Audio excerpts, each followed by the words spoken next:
we are going to be discussing the perpetual virginity of Mary. And this is a topic that gets a lot of press, a lot of attention, especially with dialogue with Protestants and feminists. But a lot of it gets the press for after the birth of Jesus. Was Mary perpetually virgin and ever virgin after the birth of Jesus? What doesn't get as much attention is the virginity during the birth of Jesus and before the birth of Jesus. And some of this, like virginity during the birth of Christ, that sounds weird.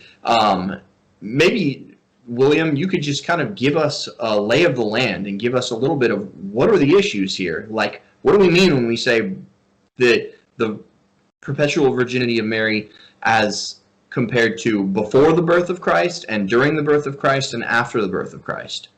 Right. Yeah, so the church defines that Mary is a virgin perpetually before, during, and after. So there's three phases there, or three stages, if you will.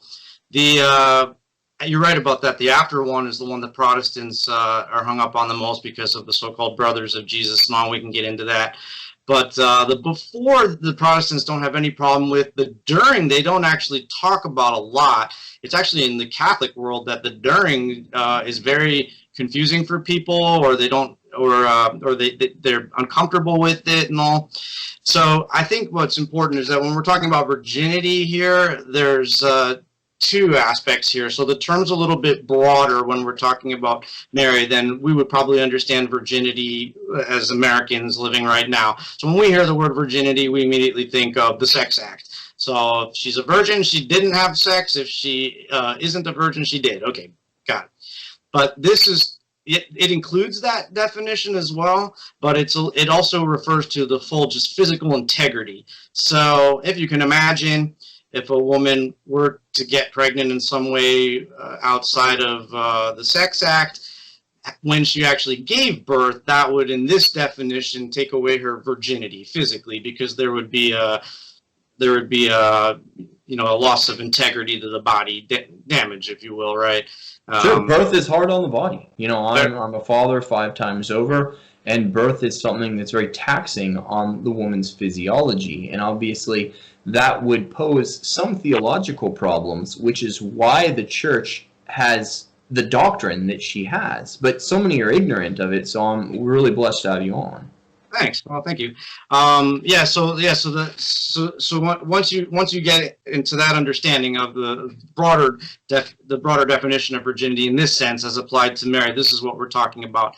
So the before, that's pretty straightforward. It's a virgin conception we're talking about. So the word virgin birth is used in theology, but it's like actually used a little bit clumsily, because we're really talking about the virgin conception, the virgin birth, the actual birth, and then the perpetual virginity after, so that she remained a virgin ever after. The before is pretty straightforward. I mean, you'd be hard-pressed to argue against that with all of the scriptural references we have about her being a virgin. And for example, Isaiah 7:14, although some even say that that's not talking about a virgin, but I'd like to get into that too if we have time, because it's totally talking about a virgin. But sure, it's a lesser disputed issue.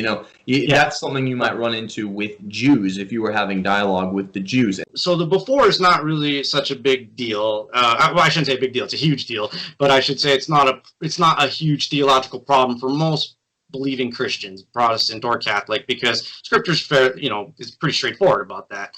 It's the during, the actual during, that Catholics mostly have trouble understanding, and some have trouble believing. Unfortunately for them, it's a dogma of the faith. It's defined under formal anathema, so that means it's actually binding on your conscience as well. I mean, you have to accept that this is what the church teaches.